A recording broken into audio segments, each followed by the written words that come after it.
Ever since I was a child, I used to love to play school. I always had to be the teacher, of course.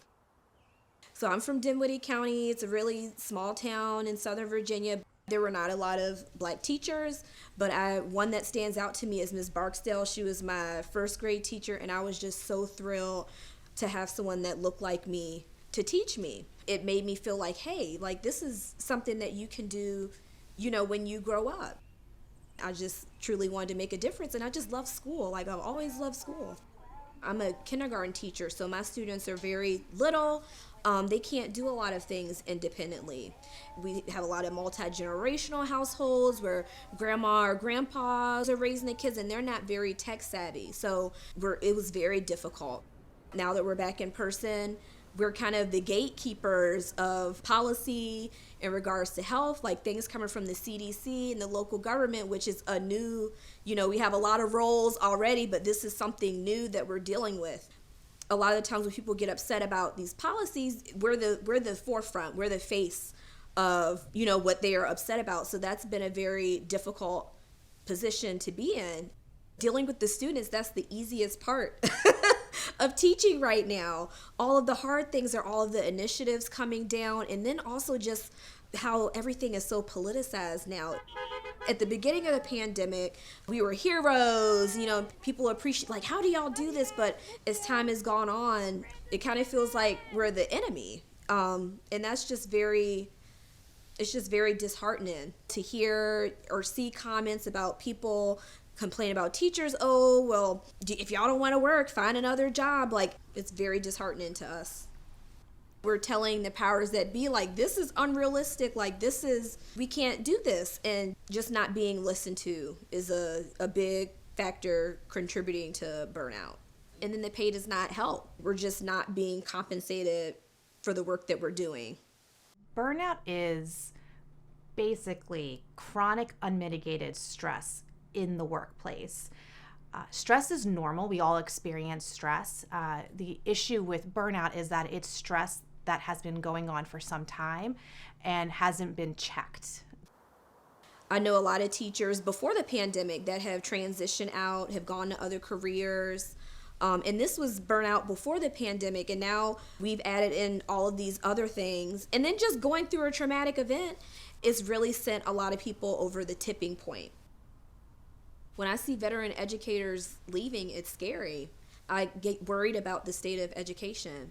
I'm seeing a lot of people my age, saying, this is not worth it. I can go find something else to do. We don't even have the teachers to replace the ones that are leaving. It's just not enough people that are interested in doing the job.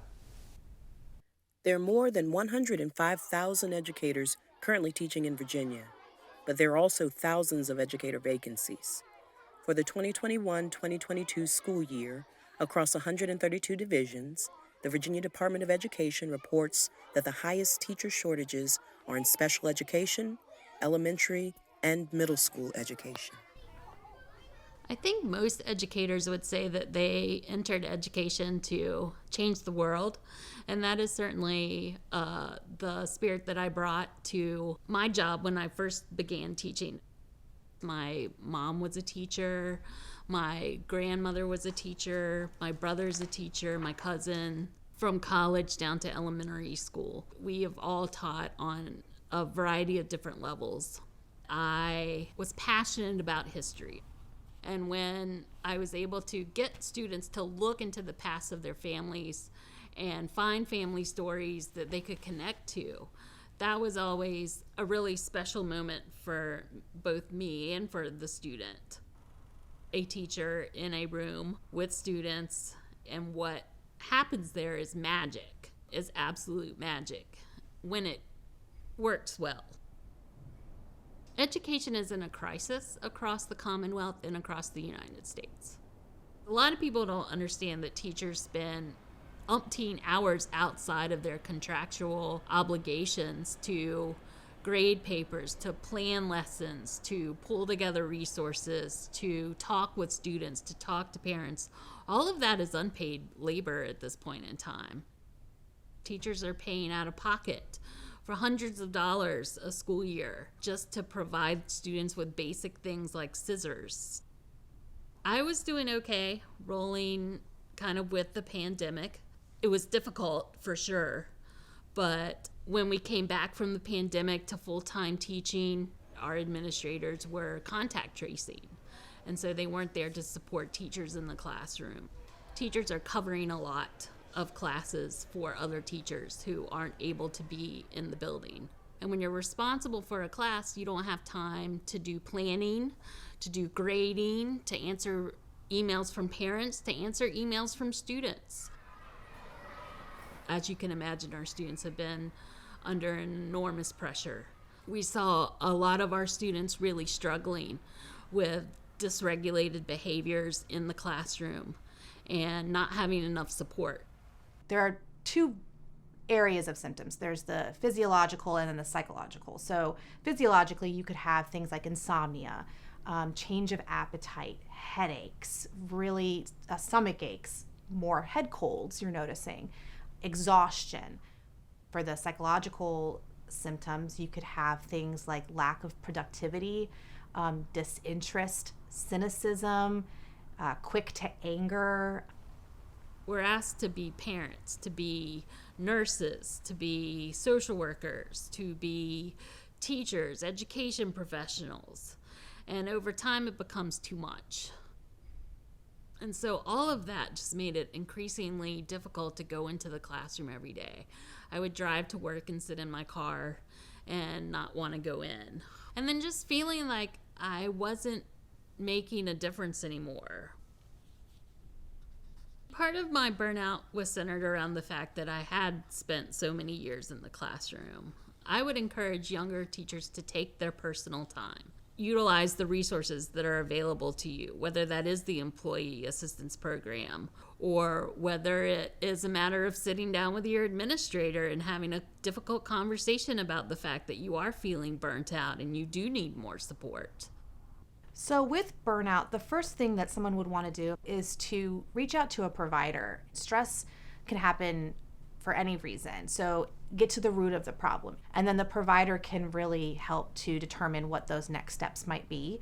Some things that might help to lessen the burnout is realizing that one of the issues is lack of control. So trying to figure out how you can get control back in your workplace, how you can get autonomy back in your workplace, how you can potentially get a more supportive environment in your workplace. So those are some things to talk with your employer about.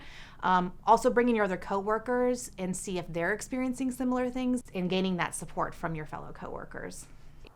Unfortunately, I think my experience is not unique at all. I was an early member to this Facebook group called HCPS Back to School Safely, and we began organizing just as community members and educators in response to the pandemic. It's a place for teachers to talk about things that may be going on in their school, sharing different instructional practices or things to help during this time, and also, some advocacy work and trying to stand up for ourselves and have a voice. So just making it easier for people to become more involved in local government. We have about, 3,000 members, making sure that we are physically present in those environments where those decisions are being made so they can see, hey, these teachers are here and they're invested in this. So we're out there trying to be a presence and trying to show them that we care and we are out here and we want our voices to be heard.